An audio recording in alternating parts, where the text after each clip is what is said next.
मधुबनी में शिक्षा, समाज और बौद्धिक चेतना को बढ़ावा देने के उद्देश्य से मिथिला विकास मंच द्वारा एक भव्य बुद्धिजीवी सम्मेलन एवं सम्मान समारोह का आयोजन किया गया। कार्यक्रम का आयोजन मधुबनी रेलवे स्टेशन स्थित आनंद रेस्टोरेंट के सभागार में हुआ, जहां समाज के विभिन्न क्षेत्रों में उल्लेखनीय योगदान देने वाले कई प्रतिष्ठित व्यक्तियों को सम्मानित किया गया। नमस्कार, मैं ऋतिक झा, आप देख रहे हैं एटीएम न्यूज। कार्यक्रम में मुख्य अतिथि के रूप में पहुंचे चार्टर्ड अकाउंटेंट आदित्य झा का अंगवस्त्र एवं सम्मान पत्र देकर सम्मानित किया गया। उनके साथ नेत्री रीना सराफ, लक्ष्य लाइब्रेरी के संस्थापक सुमन झा सहित कई बुद्धिजीवियों को सम्मानित किया गया। कार्यक्रम की अध्यक्षता एवं मंच संचालन प्रोफेसर पीसी झा ने किया, जबकि प्रसिद्ध संगीतकार छोटकन जी के स्वागत गीत से समारोह का शुभारंभ हुआ। अपने संबोधन में मुख्य अतिथि सीए आदित्य झा ने कहा कि शिक्षा ही समाज और राष्ट्र को मजबूत बनाने का सबसे प्रभावी माध्यम है। उन्होंने मिथिला विकास मंच द्वारा शिक्षा और सामाजिक उत्थान के क्षेत्र में किए जा रहे कार्यों की सराहना की। अपने संबोधन के दौरान उन्होंने यह भी कहा कि वे दरभंगा स्नातक निर्वाचन क्षेत्र से विधान परिषद चुनाव लड़ने की इच्छा रखते हैं और उपस्थिति स्नातक मतदाताओं से समर्थन एवं मतदान की अपील की। कार्यक्रम के अंत में मिथिला विकास मंच बेंगलोर के अध्यक्ष अमरेश जी ने सभी अतिथियों, बुद्धिजीवियों और नागरिकों के प्रति आभार व्यक्त किया। सम्मेलन का उद्देश्य समाज में शिक्षा, सांस्कृतिक और बौद्धिक चेतना को बढ़ावा देना तथा समाज के विभिन्न क्षेत्रों में उत्कृष्ट योगदान देने वाले लोगों का सम्मान करना रहा।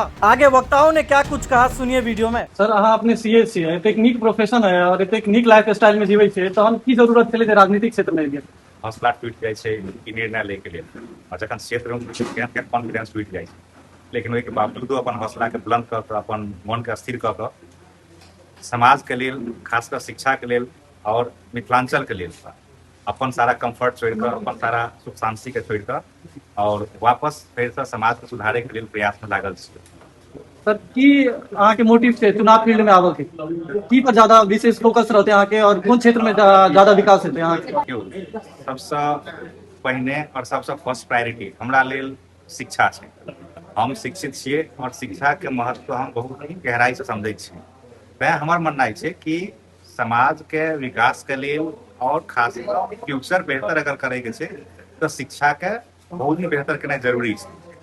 और शिक्षा हर स्तर से, सामाजिक स्तर से, राजनीतिक स्तर से, सरकारी स्तर से, शिक्षक के स्तर से, हर स्तर से शिक्षा में सुधार करना बहुत ज्यादा स्कोप है और बहुत ज्यादा जरूरत है।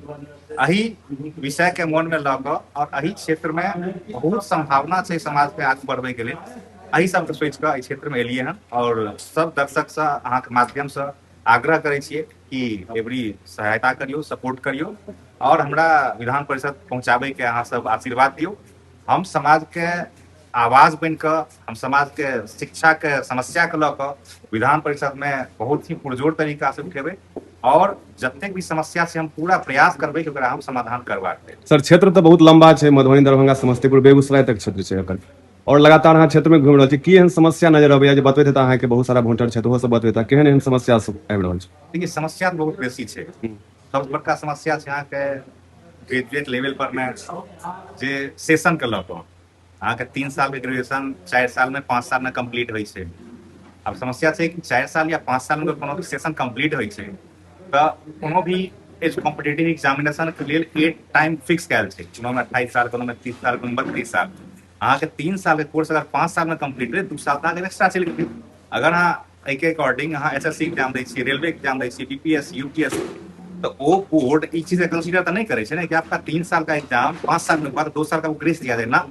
ये पूरा का पूरा और ये productive, most productive age of the student है ना। ये नुकसान स्टूडेंट के होइ छै और एहि पर सुनवाई केनहार क्यों नहीं छै।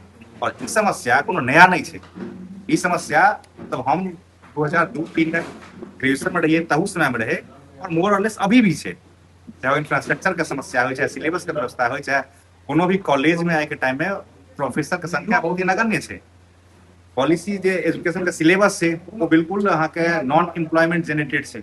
तो समस्या बहुत, अहाँ के शौचालय के व्यवस्था नहीं है, अहाँ के लाइब्रेरी के व्यवस्था नहीं है, तो समस्या बहुत ज्यादा है ना। जे हमरा लग फीडबैक आबै छै और हम एहि चीज का महसूस करै छी।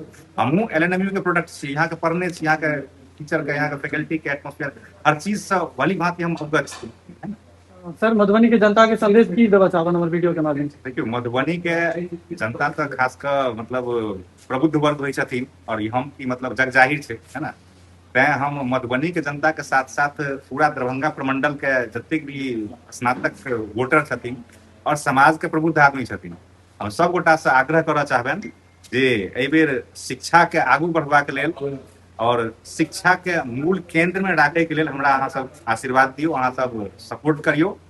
हमरा अपने आप से बहुत उम्मीद है कि हम बहुत कुछ करबै और अहूँ हमरा पर में बहुत उम्मीद कऽ सकल छियै और हमरा पूरा उम्मीद है कि हम अहाँ सब उम्मीद पर पूरा खड़ा उतरबै। तें अहाँ सब से सहयोग के अपेक्षा। अहाँ के परिचय सर?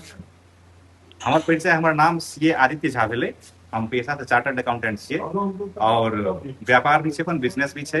काफी लंबा समय से हम एजुकेशन से जुड़ल छियै, शिक्षा से पठन पाठन से जुड़ल छियै।